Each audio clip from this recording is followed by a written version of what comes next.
"What do you think this is?" The bank manager's voice thundered through the marble lobby, his words cutting like knives.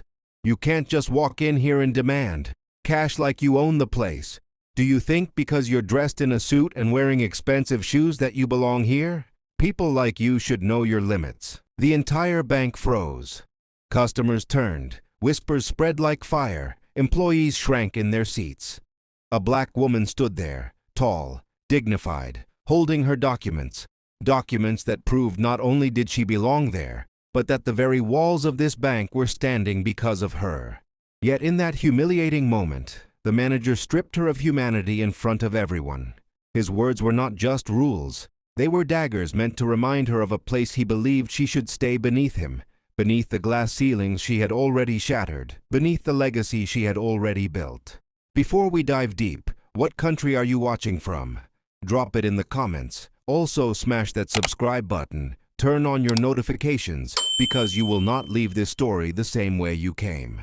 She didn't walk into that bank as a beggar. She walked in as an owner. She was the CEO, the powerhouse, the woman whose investments and grit had saved this very institution from collapse years earlier.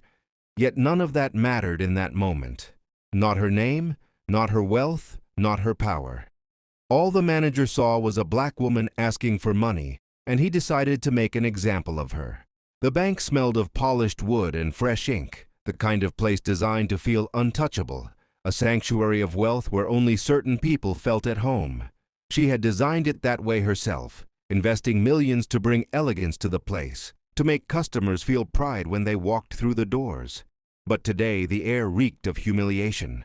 Customers whispered harshly, wondering what was happening, and some even smirked, entertained by the spectacle of a woman, a black woman, being told she couldn't access her own funds. Her chest tightened, but her spine stayed straight.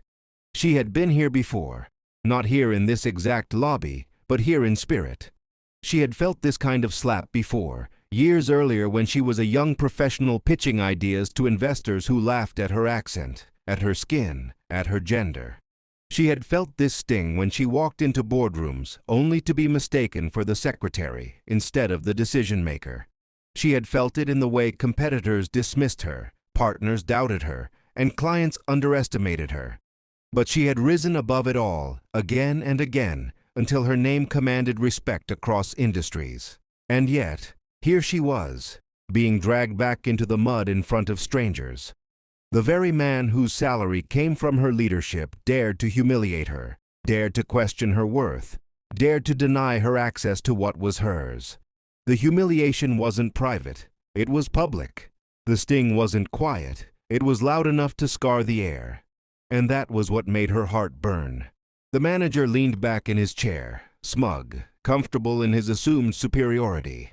He adjusted his tie and tapped his pen on the desk like a judge passing sentence. To him, it was another day of gatekeeping, another chance to remind someone who looked like her that power belonged to people like him. But what he didn't realize was that the storm brewing behind her calm eyes was not a passing cloud. It was a hurricane. She didn't scream. She didn't argue. She didn't waste breath on someone who was blind to reality.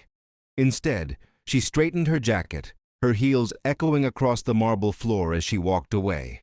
Not toward the exit, not toward defeat, but toward the elevator that led to the executive floor, the floor with her name etched on the corner office door. As the elevator doors closed, the lobby buzzed with murmurs. Some customers shook their heads, disgusted at the arrogance they had just witnessed. Others pulled out their phones, already typing messages about the scene. Employees looked down at their desks, torn between fear and shame, knowing the truth but too afraid to speak it. But they would all remember what happened next. Upstairs, her world was different. A sprawling office with floor-to-ceiling windows overlooking the city skyline. Shelves lined with awards, photos capturing milestones of her empire, reminders of the journey that had taken her from the edges of obscurity to the heart of power.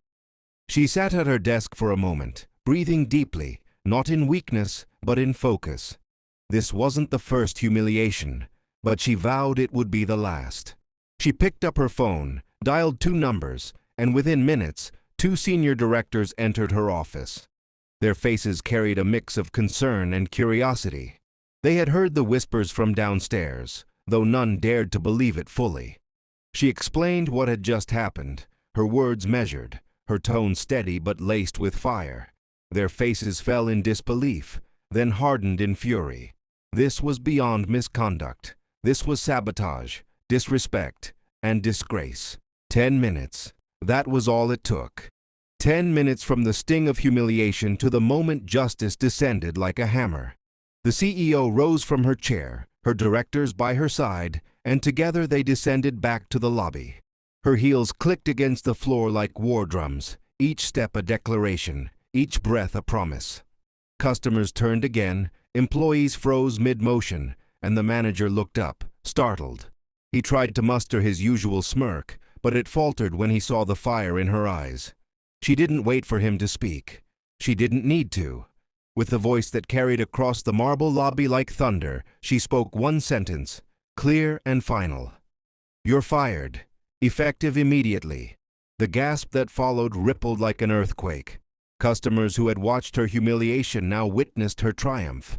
Employees who had shrunk in silence now sat taller, emboldened by the justice unfolding before them. The manager's face drained of arrogance, his confidence crumbling as security stepped forward. He stammered, protested, but his words dissolved into the air like smoke against a storm. As he was escorted out, the CEO stood firm, her presence larger than life. She turned to the employees, her gaze sweeping across the room, and her voice shifted from wrath to conviction. She reminded them of the values the institution was built on: dignity, respect, service. She reminded them that no one, not even a manager, was above those values. And she reminded them that their strength lay not in arrogance, but in honor. The customers clapped. Yes, clapped in a bank lobby, an unheard-of scene, but one that captured the essence of that moment. It wasn't just her victory, it was theirs too. A symbol that arrogance can be shattered, that prejudice can be dismantled, that humiliation can be turned into triumph in the blink of an eye. And when the noise settled, when the moment sank in, she walked back upstairs, not with anger but with peace. She had faced the storm and silenced it. She had taken back control not only of her dignity, but of the narrative. What could have been remembered as humiliation was now etched in history as victory. Her story didn't end there. It spread. Social media lit up with whispers and posts. Hashtags carried her name. Articles framed her as a symbol of unshakable strength. And somewhere in that city, in homes and offices, young dreamers, especially young black women, saw her story and felt something awaken inside them. A reminder that no matter the humiliation, no matter the disrespect, their worth was not defined by gatekeepers. Their destiny was theirs to claim. So hear me when I say this. Humiliation is not the end. It is the spark. It is the fuel. It is the fire that burns down arrogance and builds empires. And if you're watching this right now, don't you dare let anyone tell you what you can't do, where you don't belong, or who you're not. Your name, your legacy, your power. No one can strip it away unless you hand it over. And before I close, let me hammer this home. If this story shook you, if it reminded you of your power, if it made you feel even a fraction of the fire that burned in her chest that day, don't just leave quietly. Smash that subscribe button. Light up the comments with where you're watching from. And join me here again, because more stories like this are coming. Stories of justice. Stories of redemption. Stories that will break you, heal you, and build you stronger. This is not the end. This is the beginning of your fire.